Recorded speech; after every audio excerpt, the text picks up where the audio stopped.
Olá, boa tarde. Agora são 16 horas pelo horário de Brasília e você acompanha comigo notícias do Brasil e do mundo desta quarta-feira, dia 24 de janeiro de 2024. Antes mesmo da volta do recesso prevista para o início de fevereiro, o presidente da Câmara, Arthur Lira, convocou uma reunião com líderes partidários para discutir sobre as emendas parlamentares. A intenção é definir uma posição oficial da Câmara em relação ao corte nas emendas. O presidente da Câmara, Arthur Lira, chamou os líderes partidários para uma reunião na segunda-feira em Brasília. O encontro tem o objetivo de conhecer a opinião das lideranças na volta aos trabalhos em fevereiro, com foco no corte feito pelo governo nas emendas parlamentares. Lula sancionou o orçamento de 2024 com um veto de 5 bilhões e 600 milhões de reais nas emendas de comissão, dinheiro que parlamentares direcionam a seus redutos eleitorais. Com isso, Lira quer conversar pessoalmente com os líderes. Da reunião pode sair uma reação oficial da Câmara ao corte das emendas, que o governo disse ser necessário para equilibrar as contas públicas. Durante a tramitação do orçamento, havia um acordo político para manter as emendas de comissão em 11 bilhões de reais, mas os parlamentares aumentaram o valor em 5 bilhões e 600 milhões. O presidente da Câmara e deputados têm falado nos bastidores que o corte das emendas se soma a outras pautas de difícil aceitação. A Justiça liberou o pagamento de atrasados a beneficiários do INSS. O valor corresponde a processos que tratam de revisões de aposentadorias, auxílios-doença, pensões e outros benefícios. Aposentados e pensionistas do INSS que entraram na Justiça vão receber R$1,5 bilhão de reais. O Conselho da Justiça Federal liberou o montante aos tribunais regionais federais, que vão definir o cronograma do repasse. O valor corresponde a processos que tratam de revisões de aposentadorias, auxílio-doença, pensões e outros benefícios de quase 100 mil beneficiários. No total, foram repassados 1 bilhão e 800 aos tribunais para quitar mais de 128 mil processos referentes a requisições de pequeno valor. A maior parte é para os segurados da Previdência. As requisições de pequeno valor são pagamentos atrasados de até 60 salários mínimos, ou seja, de até R$ 85 mil, pelos valores atualizados neste ano. As requisições são pagas em ações propostas no Juizado Especial Federal. Os atrasados que superam esse valor são os chamados precatórios. Quem entrou na Justiça contra o INSS e deseja saber se está entre os pagamentos autorizados, deve consultar o advogado responsável pela ação ou entrar no portal do Tribunal Regional Federal responsável, que consta a data da emissão da ordem de pagamento. E mudando de assunto, 3 pessoas morreram e 17 foram presas em um mega assalto na via Anchieta, no ABC Paulista. A Polícia Militar Rodoviária recebeu uma denúncia de roubo de carga de cigarros avaliada em mais de 7 milhões de reais em Cubatão. Os criminosos realizavam a transferência da carga para outro caminhão quando a polícia chegou. Nesse momento, 8 pessoas foram presas e um suspeito foi baleado na perna.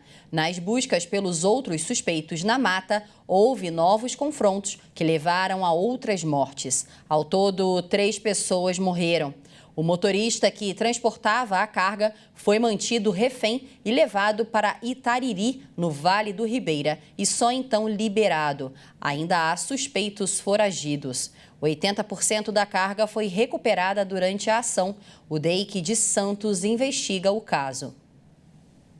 E nos destaques internacionais, um avião militar russo que levava 65 prisioneiros de guerra ucranianos caiu na manhã de hoje na Rússia. Ao todo, 74 pessoas estavam na aeronave.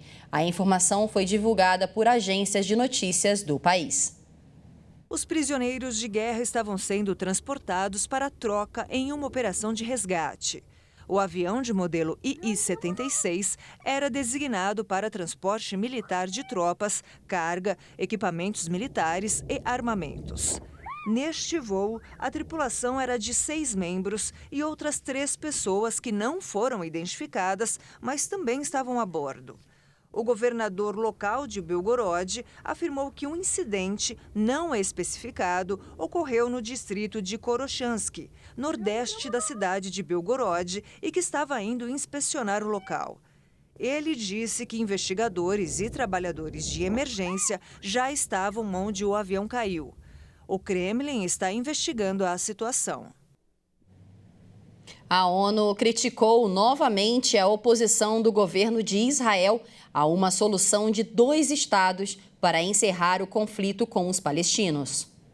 Mesmo com apelos de Estados Unidos e União Europeia, o primeiro-ministro de Israel, Benjamin Netanyahu, se mantém inflexível em relação a uma soberania palestina no pós-guerra. O premier também afirma que o Estado hebreu precisa ter o controle total da margem oeste do Rio Jordão até o mar, como forma de garantir sua própria segurança. Guterres afirmou que a negativa israelense vai prolongar indefinidamente um conflito que ameaça a paz mundial e exacerbar o extremismo. Um fim duradouro para o conflito Israel-Palestina só vai acontecer com uma solução de 2 estados. Israelenses devem ver suas necessidades de segurança materializadas. Palestinos devem ter suas legítimas aspirações para uma independência total e soberania atendidas, em linha com as resoluções das Nações Unidas, com a lei internacional e com os acordos prévios. A ocupação israelense deve ter um fim. Israel's occupation must end. O secretário-geral da ONU voltou a condenar o ataque do Hamas em 7 de outubro, mas reiterou que nada justifica o castigo coletivo imposto à faixa de Gaza, onde cerca de 90% da população está deslocada e 1/4 dos habitantes se encontra em níveis catastróficos de insegurança alimentar. Mais de 25.400 pessoas morreram e ao menos 63 mil ficaram feridas desde o início da guerra no território palestino, segundo o Ministério da Saúde subordinado ao Hamas.